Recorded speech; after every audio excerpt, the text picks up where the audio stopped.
Hi and welcome back to the Dr. O'Donovan Medicine Made Easy YouTube channel. My name's James O'Donovan and today I'm going to be explaining how I managed to attend Stanford University in the US whilst also studying for my PhD at Oxford University in the UK. So if you're new to the channel, welcome, and if you're returning, thanks for coming back. I make videos around the college application process or university application process, and I try to make the process as simple, transparent, and easy to follow as possible.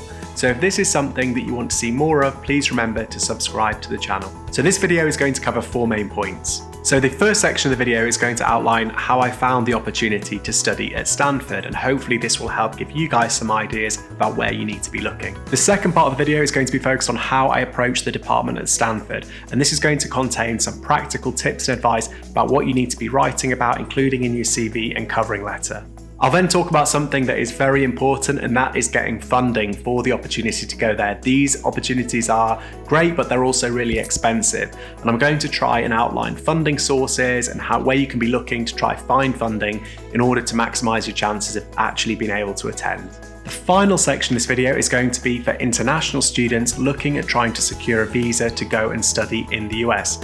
I realise that this might not be as applicable to people who are already in the US, so I've included timestamps in this video so you can skip back and forth to sections that are more relevant to you than others. If you've got any questions, queries, or comments as we go through the video, just feel free to write them in the comments section below. I try to get back to as many people as possible. So how did I end up finding the opportunity at Stanford? Well, in order to explain this and help you understand it a little bit better, I'll just go back and explain a little bit about my background. So I'm a medical doctor in the UK, and I did my 2 years of junior doctor jobs, which are called your foundation years. And at the end of this, instead of going into specialty training, for example, to go and become a cardiologist, I decided to take some time out of clinical medicine and go do a PhD at the University of Oxford. During this time, I was really keen to develop loads of new skills because this was a really unique opportunity for me to be away from clinical medicine for a period of time, but also to try and learn a new skill set in order to bring back to my job and try make me a better doctor. And one of those skills I wanted to learn was forming collaborations and networks. And in order to do this, I thought, look, I should go to a different institution aside from the one that I'm studying my PhD at. Now, initially, I thought this was going to be quite difficult, but then I found out about an option called a non-matriculated student program. Now, essentially what this means is you go to a university and you engage with the university's courses or classes, and you can network with the professors there and the other students there, and you can also enjoy all of the university's amazing facilities, but you don't get a degree at the end of it. That's because you're getting your degree at your home institution, which for me was Oxford, but you're taking a period of time, a bit like a sabbatical or a study abroad period, to go and engage with this other university. And so I found out about this opportunity essentially through Googling, and this might sound really stupid, but doing a really thorough internet search and trying to find opportunities really does work. So I essentially Googled study abroad programs for PhD students, and I found quite a few. I happened to find that one of them was actually run by my PhD funders, who are called the Economic and Social Research Council. And I'll go on to explain a little bit more about that when it comes to the funding section. But that's simply to say, the way I found this was to be inquisitive and look and try ask questions. And so that's my top tip for you guys when it comes to these opportunities. They are out there, you just have to sometimes go looking for them. And so doing really good internet searches, using Google and typing in specific terms of exactly what you want to do is really helpful. Otherwise, asking around, so using social media platforms like Twitter, simply posting a question out there, you'll find that a lot of people end up getting back to you. And I think that's a really good way to find out about these opportunities. Sometimes it just takes asking. And so what I'm going to do in the description section of this video is post a couple of links to some useful places where you might be able to look for some similar opportunities. Now I've talked a little bit about how I found the opportunity and kind of why I wanted to do it, I'll move on and just talk to you guys a little bit about how I ended up approaching the professors there, because that can seem like quite a daunting task for some people, and it's certainly not an easy one. I know that when I first approached professors and I was a student at an undergrad level, I thought, oh look, I don't know if I'm being too bold going and approaching them, but the old saying is, if you don't ask, you don't get. And so there's a way to go around doing it that's not going to irritate them or annoy them because they are really busy people. But I think if you're enthusiastic about a certain topic or you really want to do something, that enthusiasm shines through. And professors are typically very passionate about their particular area of study. So if they see a young or upcoming student who wants to study a similar area to them, usually 9 times out of 10 they want to be supportive. So let's talk a little bit about that in the next section of the video. So I explained to you how I found this opportunity at Stanford, and that was essentially through a really thorough Google search. And when it came to applying, I went to the particular centre that I was interested in going to. This was called the Centre for Health Education. And on their website page, they had a section which had the contact details of the course administrator. And I emailed her and essentially included 3 main things which I'd recommend you guys do. So this is really important. I included a covering letter, I included an up-to-date CV, and I included a sample piece of writing. So those are the 3 things that you should really think about including in any letter or email when you approach somebody. So I'll talk to you about each of those in turn briefly and what you need to be looking to include in each of those. So when it comes to the covering letter, keep it to one side of A4. If you have organisational letterhead or you've got university letterhead, try and ask to include that on the letter. It just makes it look a bit more professional. So for me, I included the letterhead of Oxford Department of Education where I was studying, and I asked the permission of the course administrator to do that. The other thing that you should do is make sure, this sounds really obvious, but make sure you spell check it. And if you're applying to an American university, I would probably have your English in American English. Just, you can change that on Microsoft Word really easily. The other thing that you should be thinking about doing is tailoring the letter specifically to that organisation. So don't just create one letter and send it out to 50 centres. Make sure that letter is tailored specifically for where you want to go. Tell them why you're a good fit for that organisation and tell them what makes you excited about going there. And so we'll talk briefly now about what to include in the covering letter. There are 4 main things that we're going to talk about here. So these 4 things are who, what, why, and when. So who are you and what skills do you have? So introduce yourself. For example, I would say, I'm James, I'm a second-year PhD student at the University of Oxford studying mobile health technologies and training community health workers. And over this period, I've built skills in mixed methods research and participatory research. So you've clearly told them who you are, what you're doing at the moment, and what skills you have. Then you want to explain what you want to do with your time there, so spell this out clearly. So for example, you could say, I want to undertake a collaborative research project with you and also learn about the complexities of balancing research work with NGO work. So there you've really clearly spelled out exactly what you want to do when you go there.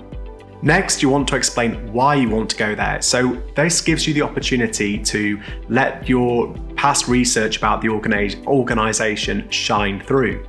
In this case, I would say I really want to come to the Stanford Centre for Health Education because I've noticed that you have amazing international collaborations with places in South Africa and India, and I really feel like I could learn a lot from this.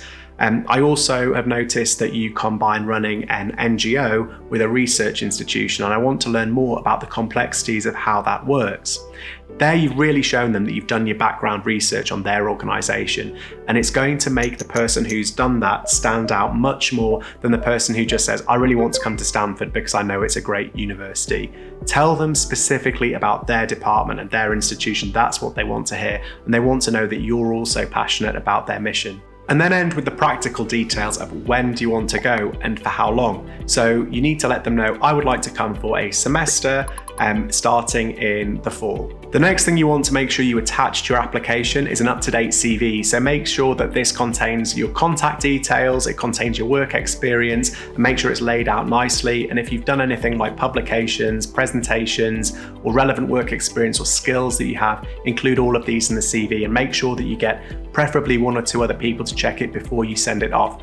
I typically turn my CVs into PDF documents so that when the person opens them, they haven't changed changed because of the program they're working with. So that can be really helpful to make sure that it looks neat, tidy, clean and professional.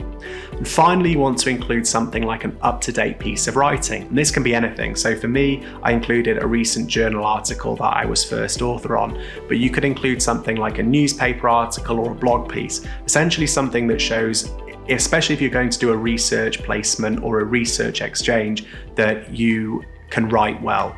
And so make sure that typically you pick your best piece of writing to put this forward. So how did I fund my time at Stanford? This is obviously a really important question because studying there is very expensive. So when I got my PhD, I was fortunately given funding by the Economic and Social Research Council, ESRC. And when I accepted the award, I went on the website and I checked all the terms and conditions related to funding because I was making a 3-year commitment, stepping outside of my job to go back to being a student, and I needed to make sure I was going to have enough money to get through those 3 years. And I saw that the package included things like my living expenses, my tuition fees and some research costs. And I also saw that they offered other opportunities. So they offered some language training, or they offered something called an Overseas Institute Visit, an OIV. Now this was the opportunity to go abroad or to another university to learn a specific set of skills, undertake a knowledge exchange, share research, or learn new methods. And I thought this is something I really want to do. So from an early stage, I was aware of this opportunity and I made sure that I crafted an application that was specific and competitive enough to be awarded one of these fellowships, and that helped me go to Stanford. So I would say be aware of things at an early stage. If you're going to do something like a master's degree or a PhD and you're being funded by someone, see if there's any other opportunities there to build new skills. Now, I realised that this was a really lucky and specific opportunity to me in that sense. So where else can you be looking for scholarships? Well, if you're in the UK, the Santander, the bank, they fund opportunities to go abroad for a period of time to other universities, and typically those are advertised on your university webpage under scholarships, fees or funding. Also, when you go to your university webpage, if you are at university, there will be other opportunities from other funders to go study abroad for a period of time. If you're not in the UK or you're not at university, well, where can you find scholarships? Now, I would say, again, use Google, type in the specific place you want to go or the specific area that you're interested in studying in, and it might take trawling through a few sources.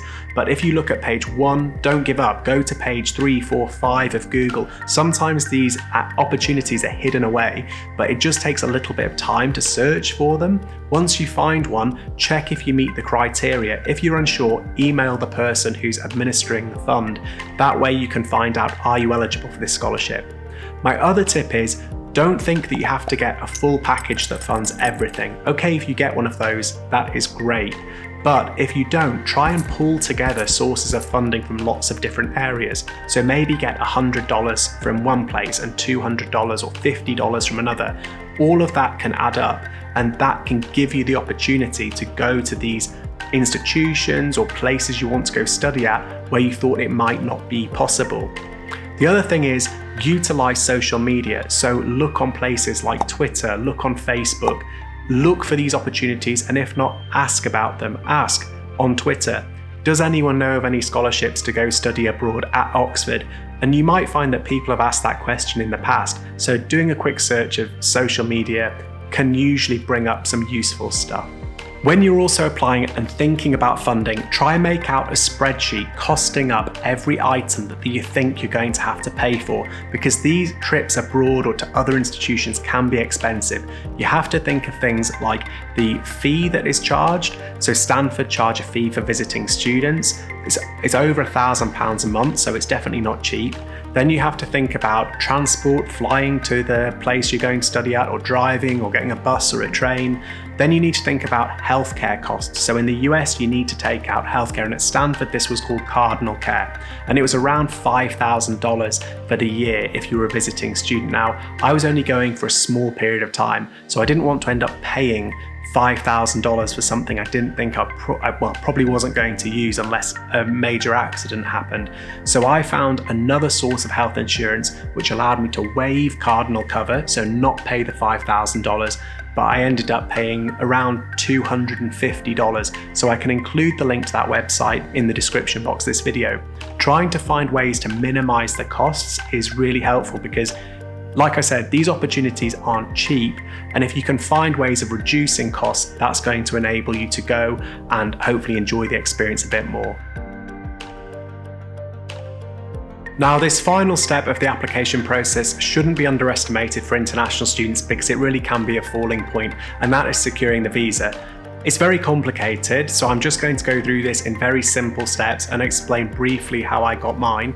So the first thing you need to do is get a sponsoring letter from the institution. In my case, that was from the department I was going to at Stanford, and that explained who I was, what I was doing, why I was going there, and for how long, and it confirmed that I had funding to fund my visit. I then had to get a DS 2019 form, and again, that was sent to me in the post. I had to fill in various things. I then had to pay something called a SEVIS fee, which was around $350, and a non-immigrant visa fee, which is around $160. Once I'd done all of this, I had to book an appointment at a US consulate. So you can book an appointment either at a consulate or an embassy. You turn up with all your documents and you're interviewed for your visa. And then they take your passport and they send it back to you, or you can go and collect it in a couple of days, and that will contain your visa. Now you need to take that along with your form when you go to the airport, and you'll get checked by the guy at the airport, the lady at the airport, and they will approve you and you can go through. And then once you get to the place that you're studying at, you need to go to the international students office. So in the case of Stanford, I think it was called the Belfer Center, and they essentially confirm that you've turned up and you're not breaching your visa. So you're not just getting a visa to say you're going to study and then you disappear off. So it was a very complicated process, and one which, to be honest, I probably underestimated. I would say give yourself a good 3 months to get all of this sorted out. And then once you've done that, you've got your funding, basically you're good to go. So I hope you found this video useful. And again, if you've got any questions or comments or anything you need to ask, just write them in the comments section below. If you enjoyed it, give the video a thumbs up. And if you want to see more similar content, please subscribe to the channel.